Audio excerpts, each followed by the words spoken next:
മഹാമുനിമാരുടെ ഒരു കൂട്ടായ്മയിൽ വച്ചിട്ട് മുനിമാർ വേദവ്യാസനോട് ചോദിച്ചു, അല്ലയോ മഹാശ്രേഷ്ഠനായ മുനിവര്യ, ലോകത്തിൽ വച്ച് ഏറ്റവും ഉത്തമമായ ശിവക്ഷേത്രം ഏതാണ് എന്ന് അങ്ങ് ദയവ് ചെയ്ത് ഞങ്ങൾക്ക് പറഞ്ഞു തരാമോ? അപ്പോൾ വേദവ്യാസൻ പറഞ്ഞു, ഞാൻ എല്ലാ ശിവക്ഷേത്രങ്ങളും സന്ദർശിച്ചിട്ടില്ല. പക്ഷേ ഇക്കൂട്ടത്തിൽ ഒരാൾ എല്ലാ ശിവക്ഷേത്രങ്ങളും സന്ദർശിച്ചിട്ടുണ്ട്. സാക്ഷാൽ ശിവൻ്റെ അവതാരം തന്നെ എന്ന് പറയാവുന്ന അഗസ്ത്യ മഹാമുനി നമ്മുടെ കൂട്ടത്തിലുണ്ട്. അദ്ദേഹത്തോട് ചോദിക്കൂ, ഇദ്ദേഹം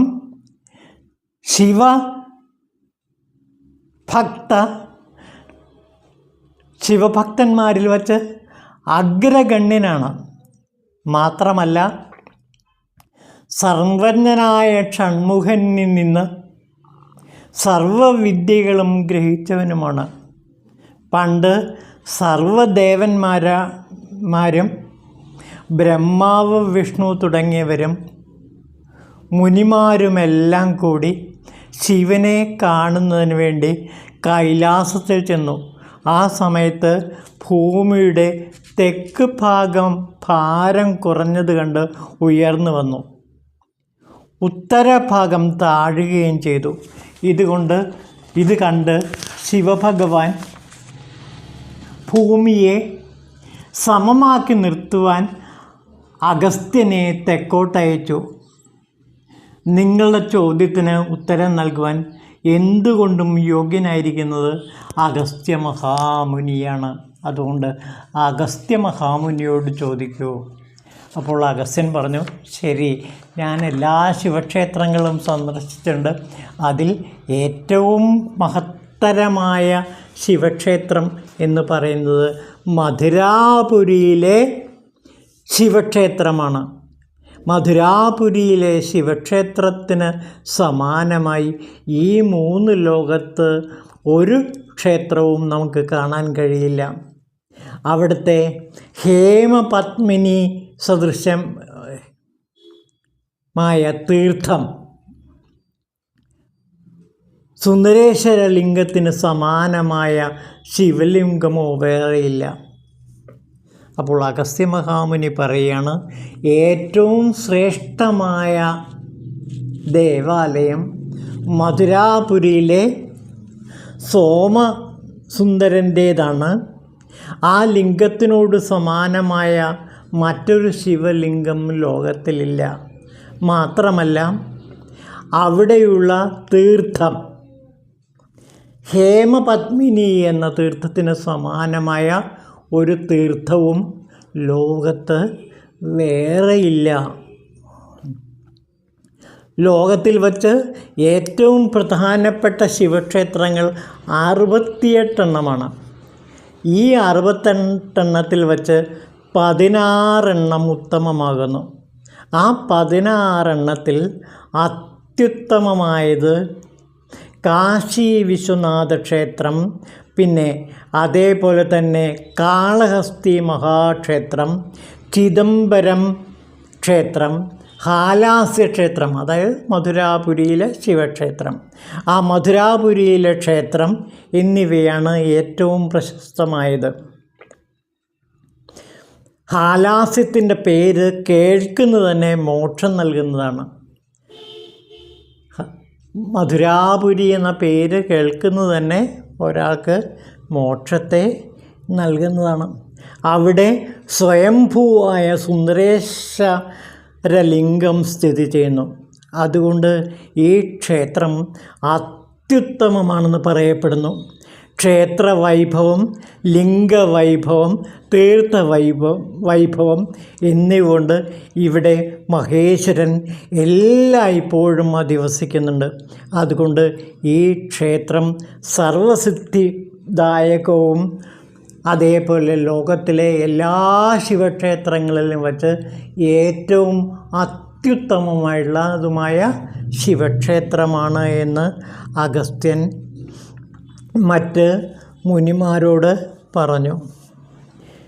പിന്നീട് ക്ഷേത്ര തീർത്ഥ മഹാത്മ്യത്തെക്കുറിച്ചിട്ടാണ് ആദ്യം പറയുന്നത്. നമുക്ക് അതിലേക്ക് കിടക്കാം. പരമശിവന് ഏറ്റവും പ്രിയപ്പെട്ട ഹാലാസ്യ ക്ഷേത്രത്തിൽ നമുക്ക് പ്രവേശിക്കാമെന്ന് പറഞ്ഞിട്ട് ആ ശിവക്ഷേത്രത്തെക്കുറിച്ച് വർണ്ണിക്കുകയാണ്. സർവ കാമങ്ങളെയും സാധിപ്പിക്കുന്നതാണ് ഹാലാസ്യ ക്ഷേത്രം.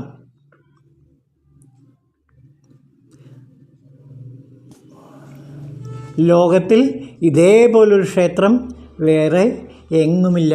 സർവജ്ഞനും സർവേശ്വരനും സർവകാമപ്രദനുമായ പരമേശ്വരൻ അധിവസിക്കുന്ന ഈ പുണ്യക്ഷേത്രം കദംബവനം, ഭൂലോക ശിവലോകം, കന്യകാപുരി, അഷ്ടവിദ്യാപുരി, ശ്രീ ചതുഷ്കുടപുരം, ശ്രീ ശിവാസ്പദം, മധുരാപുരി, ശ്രീവാദശാന്തം, ജീവൻ മുക്തിപുരം തുടങ്ങി പല പേരുകളാലും അറിയപ്പെടുന്നു. ഇതിലെ ഏറ്റവും ശ്രീപരമേശ്വരൻ നിർമ്മിച്ച ഒരു പുണ്യതീർത്ഥം ഇവിടെയുണ്ട്. സുന്ദരേശലിംഗത്തെ അഭിഷേകം ചെയ്യുന്നതിനുള്ള ജലം ലഭിക്കുന്നതിനാവശ്യമായ ഒരു തീർത്ഥം ഈ പുണ്യതീർത്ഥത്തിൽ നിന്നാണ് ജലമെടുത്തിട്ട് സുന്ദരേശലിംഗത്തെ അഭിഷേകം ചെയ്യുന്നത്.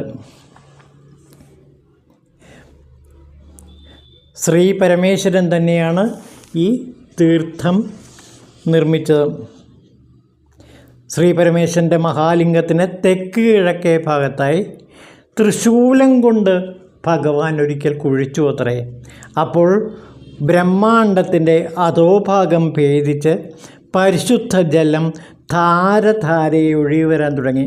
അത് ശൂലനിർമ്മിതമായ തടാകത്തെയും കവിഞ്ഞൊഴുകാൻ തുടങ്ങിയപ്പോൾ ഭഗവാൻ മന്ദസ്മിതത്തോടി നോക്കിയും തൽക്ഷണം തന്നെ കവിഞ്ഞൊഴുകി വരുന്ന ജലത്തെ തൻ്റെ ശിരസിലെ ഗംഗാജലവുമായി കൂട്ടിയോജിപ്പിക്കുന്നു. അങ്ങനെ ഗംഗാജലവുമായി സംയോജിച്ചുകൊണ്ട് അവിടമാകെ ആ തീർത്ഥജലം പരന്നൊഴുകി. പ്രിയ സേവകരെ, ഞാൻ നിങ്ങളോട് ഒരു കാര്യം കൂടെ പറയട്ടെ. ഈ തീർത്ഥത്തിൽ സമാനമായൊരു തീർത്ഥം ലോകത്തിൽ ഇനി എവിടെയും ഉണ്ടാകില്ല.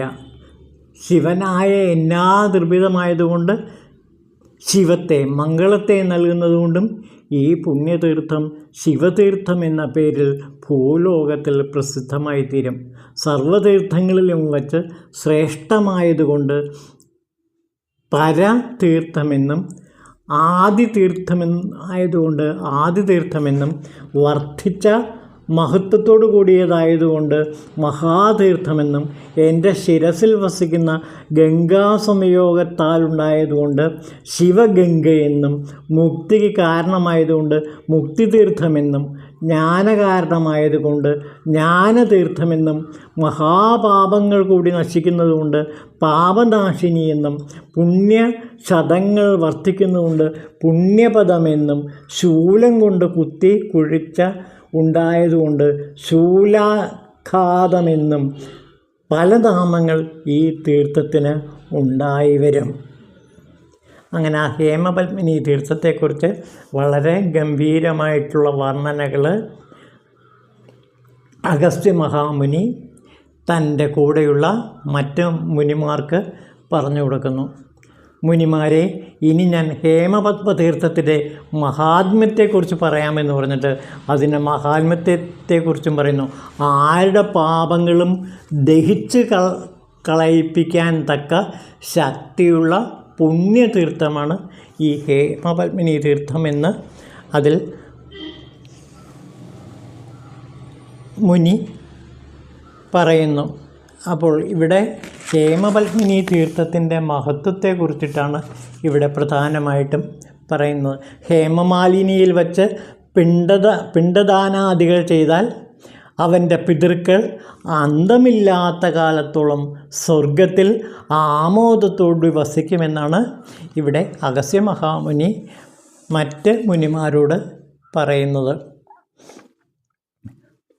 ഈ പുണ്യതീർത്ഥത്തിൽ സ്നാനം ചെയ്യാനുള്ള ഭാഗ്യം സിദ്ധിച്ചാൽ തീർച്ചയായിട്ടും അഷ്ടമൂർത്തിയുടെ അനുഗ്രഹം അവർക്ക് ലഭിക്കുക തന്നെ ചെയ്യും. അഷ്ടമൂർത്തികളോട് കൂടിയ ശിവൻ്റെ ജലരൂപിയായ മൂർത്തിയാണ് ഈ പുണ്യതീർത്ഥം. പഞ്ചഭൂതങ്ങൾ, സൂര്യചന്ദ്രന്മാർ, യജ്ഞകർത്താവ് എന്നിങ്ങനെ 8 മൂർത്തികൾ ശിവനുണ്ടെന്ന് പറയുന്നു. സന്തതികളില്ലാത്ത സ്ത്രീകൾ 1 വർഷം തുടർച്ചയായി ഈ പുണ്യതീർത്ഥത്തിൽ സ്നാനം ചെയ്യുകയാണെങ്കിൽ ഭഗവാൻ ശംഭുവിൻ്റെ പ്രസാദം കൊണ്ട് അവർക്ക് സത്പുത്രൻ ഉണ്ടായി വരും എന്നാണ് പറയുന്നത്. ഇങ്ങനെയുള്ള ആ മഹാതീർത്ഥത്തിൻ്റെ, ഹേമപത്മിനി തീർത്ഥത്തിൻ്റെ മഹത്വത്തെക്കുറിച്ചിട്ട് അഗസ്ത്യ മഹാമുനി തൻ്റെ മുനിമാരോട് വിശദമായിട്ട് വിവരിച്ചു കൊടുക്കുന്നുണ്ട്. ഇതാണ് 1-ാം 2-ാം അധ്യായങ്ങളിൽ പ്രധാനമായിട്ടും തിരുവിളയാടൽ പുരാണത്തിൽ പറയുന്ന സംഭവം. അപ്പോൾ അഗസ്ത്യ മഹാമുനിയാണ് ഈ മധുരാപുരിയുടെ മഹത്വത്തെക്കുറിച്ചിട്ട് മറ്റു മുനിമാരുൾപ്പെടെ, വേദവ്യാസൻ ഉൾപ്പെടെയുള്ള ആ മഹാമുനിമാർക്ക് പറഞ്ഞു കൊടുക്കുന്നത് എന്ന് ഓർക്കുക.